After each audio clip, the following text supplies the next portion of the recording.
So we are in a country where we don't call our leaders to accountability. We have been conditioned to think that everything must fall on God. And the church has helped them and conditioned us from the pulpit that we are the problem, that we need to pray more, that we need to sow a seed, that we need to fast, that we are not getting the job because we are the problem. Spend time in church praying, crying, and asking God to fix something that is supposed to be fixed by humans. But the truth is, we are not the problem. The problem is the systems. The thousands of people gathered in El-Wak Sports Stadium because the system is crowded. No job opportunities. So everybody is dreaming of getting into the military. They were there because they are desperate. How can you finish nursing? How can you have a degree as a becomer? How can you have a degree as a medical doctor and not have a job and think that God will open doors for you to have a job and think that you are the problem? You are not the problem.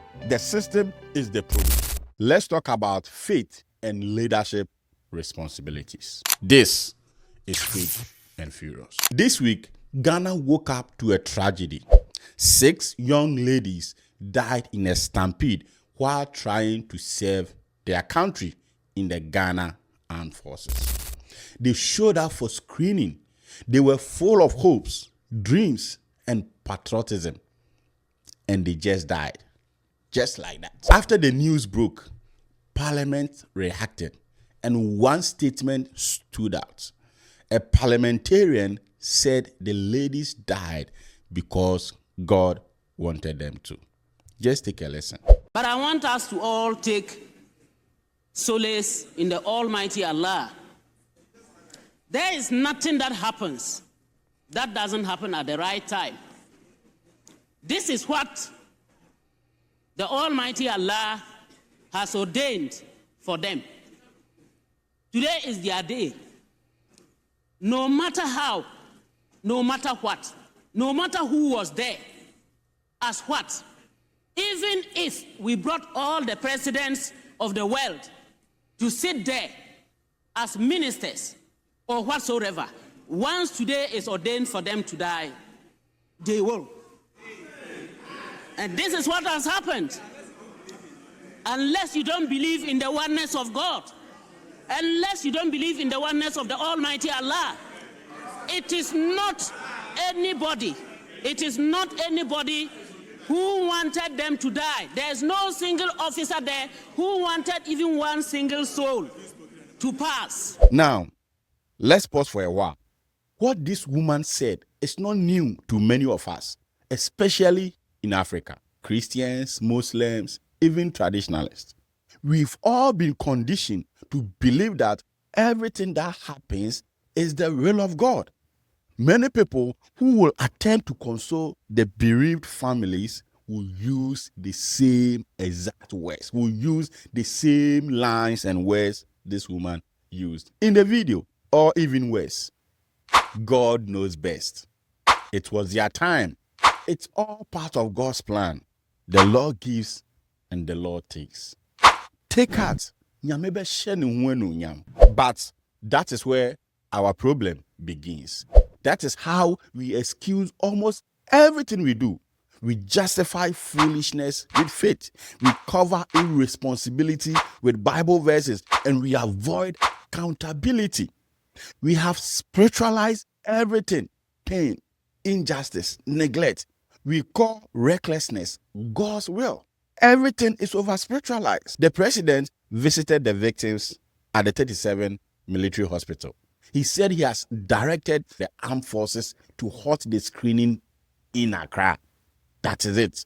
It's been over 72 hours. No one has been fired, no one has resigned, and no one will take responsibility. We know how the story will end. We will talk about it for 3 to 5 days at most. Joy News and TV3 and all the radio stations host their panels, dissect the issue, and debate policies and talk about this and that. And by Monday, we move on. The headlines change, the emotions fade, and the families are left with tears and empty words like the one I've talked about. And this morning, I saw a news. Families of 6 victims of El-Wak stampede will automatically have a member enlisted in the military to honor the lost souls. Deputy Defense Minister.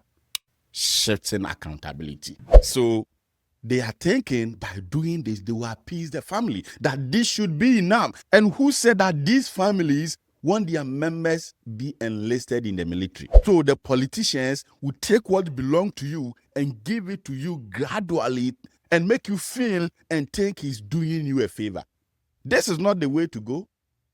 The real people must take responsibility. People should lose their jobs. And if possible, people should be prosecuted for negligence, for lack of proper planning. 6 lives have been lost, and that shouldn't be compensated with family members being enlisted. So we are moving from tackling the problem to creating a certain kind of ideology that seems to compensate the families. And that should be enough. And that should be okay. We've compensated the family. Or we've given them automatic enlistment. Oh, the president donated thousands. The president did this. And the minister did this. And the Ghana Armed Forces have created a scholarship for at least some of these families.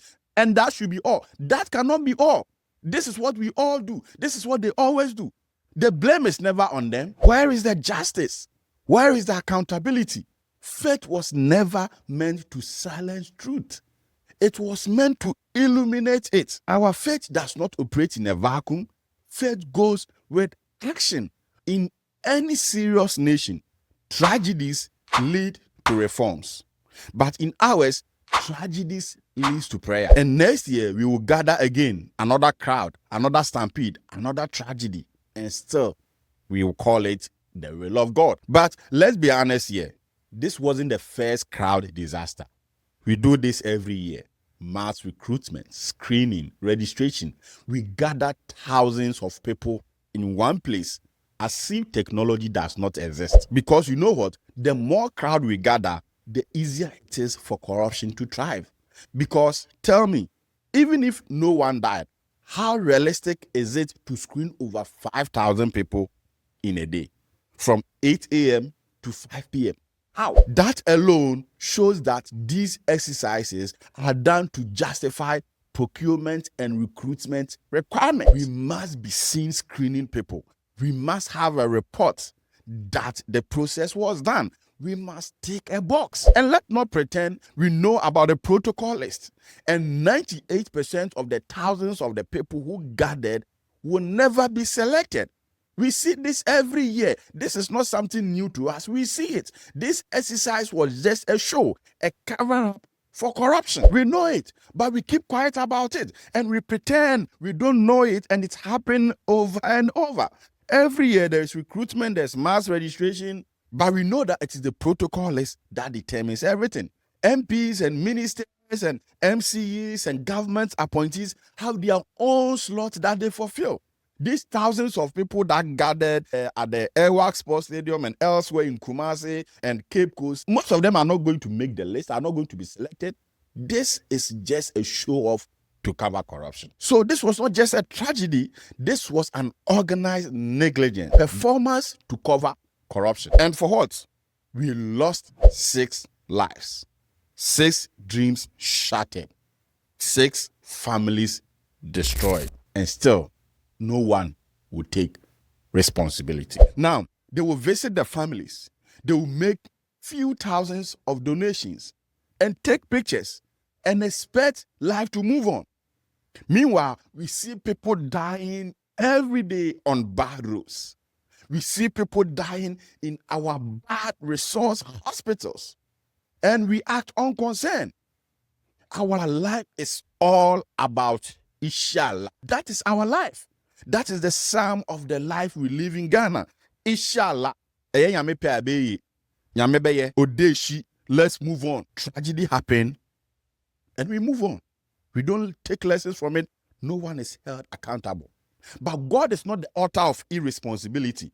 God is not the architect of negligence. God is not glorified when God's children die from the carelessness of those in power who are supposed to protect the vulnerable. So this is not divine work. This is human failure.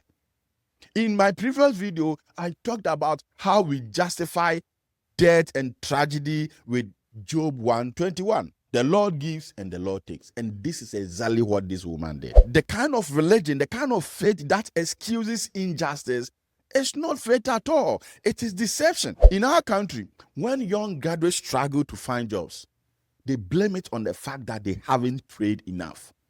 They believe that they haven't sown a seed of faith. Nobody blames the government. Nobody demands reform. Nobody challenges institutions. Rather, we run to church every day. We pray and cry to God and ask for God to give us employment. Ask for God to open doors and make a way and bring our destiny helpers. And everything is all about God.